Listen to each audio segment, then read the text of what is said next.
नमस्कार, आप देख रहे हैं भारत की आवाज और मैं हूं आपके साथ साक्षी निर्माण। आइए शुरुआत करते हैं आज की कुछ खास खबरों से। Kannauj breaking. Deputy CM Keshav Prasad Maurya की जनसभा इंडिया गठबंधन पर साधा निशान। भाजपा इस बार उत्तर प्रदेश में ऐतिहासिक जीत हासिल करेगी। कुछ माह पूर्व अरुण साक्य प्रधान की गई निर्मम हत्या को एक बार फिर दोहराया केशव प्रसाद मौर्य ने समाजवादी पार्टी को बताया गुंडा माफियाओं की सरकार। राहुल गांधी पर निशाना चाहते हुए कहा कि राहुल गांधी न तो अमेठी जीते थे और न ही अब रायबरेली जीतेगी। कन्नौज के छिबरामू के सौरीख रोड पर हुई जनसभा। छिबरामू से सद्दाम हुसैन की रिपोर्ट। अपराधी है, एक बहन की मांग का सिंदूर छीनने का अपराध किया है। वो जमानत पर जरूर आ गए होंगे, लेकिन उनके खिलाफ ठोस पैरवी करके इतनी कठोर सजा दिलाई जाएगी कि फिर भविष्य में कभी किसी अरुण साक्य पर हमला करने का दुस्साहस कोई और ना कर सके। कन्नौज का इतिहास हो, मैनपुरी का इतिहास हो, बदायूं का इतिहास हो, फिरोजाबाद का इतिहास हो, जहां ये समाजवादी पार्टी एक फैमिली के लोग होते हैं, वहां गुंडागर्दी चरम सीमा पर पहुंच जाती है। 2012 से 2017 तक की सरकार, जिसके मुख्यमंत्री यही श्री अखिलेश यादव जी थे, इनका शासनकाल औरंगजेब के शासनकाल से भी खतरनाक शासनकाल के रूप में याद किया जाएगा। जिस प्रकार से हर दिन दंगे, जिस प्रकार से खुलेआम जमीनों पर, मकानों पर, दुकानों पर कब्जा करने का काम ये समाजवादी पार्टी के एक सदस्यता लेकर के, जैसे उनको गुंडागर्दी करने का लाइसेंस मिल जाता था, किया करते थे, वह कार्यकाल आप लोग भूल गए हो क्या? दोनों हाथ बार बताइए, भूल गए हो क्या? आप सबने वह कार्यकाल देखा है, उसकी पीड़ा भी आपने सही है।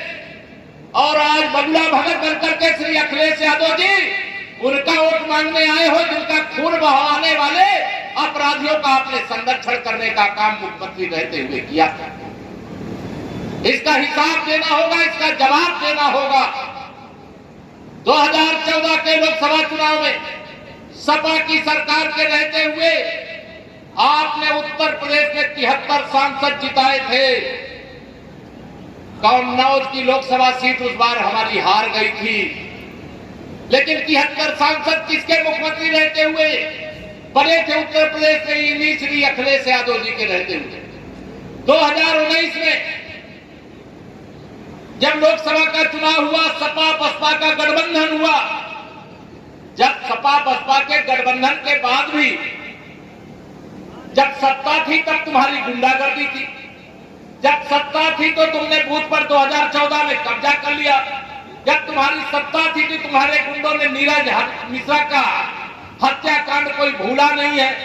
और ऐसे एक नहीं, प्रदेश की हजारों हजार बहनों के सिंदूर को छीनने का पाप समाजवादी पार्टी के गुंडों ने किया है मेरे भाई बहन। और यह फिर से चाहते हैं कि इनको मौका मिल जाए। मैं आप सब लोगों से यहां पर यह कहने के लिए आया हूं कि ध्यान रखना मेरे भाई बहनों, यह कन्नौज लोकसभा के मेरे कार्यकर्ता मित्रों, समर्थकों, शुभचिंतकों, अगर माननीय नरेंद्र मोदी जी गरीबों के मसीहा हैं तो श्री अखिलेश यादव जी गुंडों के सरदार हैं। हमें गुंडों का सरदार चाहिए कि गरीबों का मसीहा चाहिए? हमें महिलाओं का सशक्तिकरण करने वाला चाहिए कि महिलाओं के मान का सिंदूर छीनने वालों का संरक्षण करने वाला चाहिए?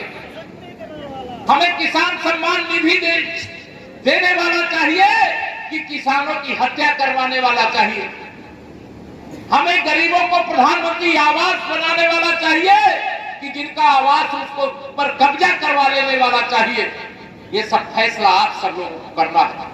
13 मई को करना है। बहुत देर में आता है क्या? अरे कमल के फूल में इत्र डाल करके चढ़ा दीजिए। भगवान रामलला के चरणों में चढ़ाना हो, भगवान तथागत बुद्ध के चरणों में चढ़ाना हो, या किसी देवी देवता के चरणों में चढ़ाना हो, यहाँ का इत्र साइकिल पे नहीं चढ़ सकता, वो कमल के फूल पर ही चढ़ सकता है। और कन्नौज का विकास चाहिए। कन्नौज के विकास के लिए लक्ष्मी जी की जरूरत है। हिंदू मान्यता के अनुसार लक्ष्मी जी कमल के फूल पर बैठ करके आती, साइकिल पर बैठ करके नहीं आती। आती है क्या? तो कमल का फूल खिलाइए विकास के लिए। लखनऊ में मैं इधर बैठा हुआ हूं, दिल्ली आप सुब्रत पाठक जी को विजयी बना करके यहां से भेजिए, और मैं आपको विश्वास के साथ कह सकता हूं, इस बार आप सुब्रत पाठक जी को यहां से सांसद बना करके भेजेंगे, दिल्ली वहां से नहीं कुछ और बना करके भेजेगा, यह विश्वास रख रहा है। इसलिए 2024 के इस ऐतिहासिक चुनाव में, जब इन 5 सालों में हमारा देश 100 साल आगे बढ़ने वाला है, जब इन 5 सालों में हमारे प्रदेश की, हमारे देश की गरीबी दूर होने वाली है, जब इन 5 सालों में नौजवानों के उज्जवल भविष्य के लिए विकसित भारत की एक मजबूत नींव पड़ने वाली है, तब सपा कांग्रेस ने गठबंधन किया। इन लोगों ने 2017 में भी गठबंधन किया था, लेकिन आपने धूल चटा दिया, फूल खिला दिया था। उस समय तो थोड़ा बहुत ये बच गए थे, लेकिन ध्यान रखना 2024 में कांग्रेस मुक्त उत्तर प्रदेश, सपा बसपा मुक्त उत्तर प्रदेश करने का आपके पास समय है। ये दोनों दलों का इस बार खाता नहीं खुलने वाला। मैं आपको विश्वास से कह सकता हूं कि रायबरेली से इस बार श्री राहुल गांधी जी अमेठी छोड़ करके भाग आए हैं, इनके दोस्त हैं। इस बार रायबरेली से वो सांसद नहीं बनने वाले हैं। और आप सबके भरोसे मैं पूछना चाहता हूं, मेरे पास यही जानकारी, यही सर्वे रिपोर्ट है कि श्री अखिलेश यादव जी भी कन्नौज का चुनाव हार चुके हैं, केवल 13 मई का इंतजार हो रहा है। तो ये दोनों जोड़ी जो घूम रही है 2017 से 2024 तक, तो न इनका तो जोड़ीदार हुआ श्री राहुल गांधी जी, न रायबरेली से जीतने वाले हैं, न अखिलेश यादव जी आप कन्नौज से जीतने वाले हैं। हराओगे? पक्का वादा करना मुझसे, डरोगे तो नहीं? मुझे कोई बताया कि आप अखिलेश के गुंडों से डर रहे हो। डर रहे हो क्या? जरा जो डर रहा है जरा हाथ ऊपर करके बतावे। अच्छा, जो नहीं डर रहे जरा वो हाथ ऊपर करके बतावे। कोई नहीं डर रहे। आप सब याद रखना, मैं 2017 में जब आया था उस समय कहा था कि गुंडागर्दी नहीं रहेगी, अमन चैन का शासन होगा, जेल के अंदर अपराधी माफिया होंगे, इतना सख्त प्रशासन होगा। बताइए काम हमने जो कहा था उस समय किया है कि नहीं किया है? आज गुंडे अपराधी माफिया जेल के अंदर है कि नहीं है, या तो छोड़ करके भाग गए। मुझे अभी पता चला कि यहाँ समाजवादी पार्टी ने बड़ी संख्या में गुंडों और अपराधियों को बूथ बूथ पर पहुंचा दिया। पहुंचाया है क्या? नजर रखना। हम चुनाव आयोग से मांग भी करते हैं, हर गांव की जांच करावें। अगर कोई गुंडा अपराधी माफिया आकर के कन्नौज लोकसभा क्षेत्र में अनधिकृत रूप से है तो उसे बाहर निकाले। लेकिन आप सब डरना मत, इनके पास वोट 20% है, हमारे पास वोट 80% है। और इसलिए मैं नारा लगाया करता हूं, 100 में से 80% हमारा है, 20% में बंटवारा है, बंटवारे में भी हमारा है। हमने सबका साथ सबका विकास किया है, सबके जीवन को खुशहाल बनाने का काम किया है, सबकी समस्याओं का लगभग समाधान करने का काम किया है। लेकिन प्रधानमंत्री मोदी जी ने देश की जनता से वादा किया है, 4 करोड़ से अधिक प्रधानमंत्री आवास अभी तक बने हैं।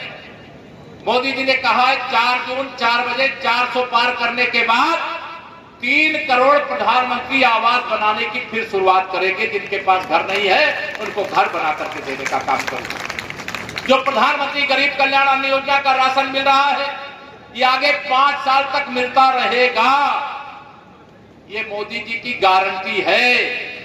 70 साल से ऊपर के बुजुर्गों को अभी तक तो 5 लाख तक का इलाज गरीब परिवारों को कराने की सुविधा दी गई, लेकिन 4 तारीख के बाद 70 साल और उसके ऊपर के सभी बुजुर्गों को अलग से 5 लाख रुपए का आयुष्मान कार्ड उपलब्ध कराने का काम किया जाएगा। ये मोदी जी की गारंटी है। एक घोटाला हुआ जब केंद्र में कांग्रेस की सरकार थी,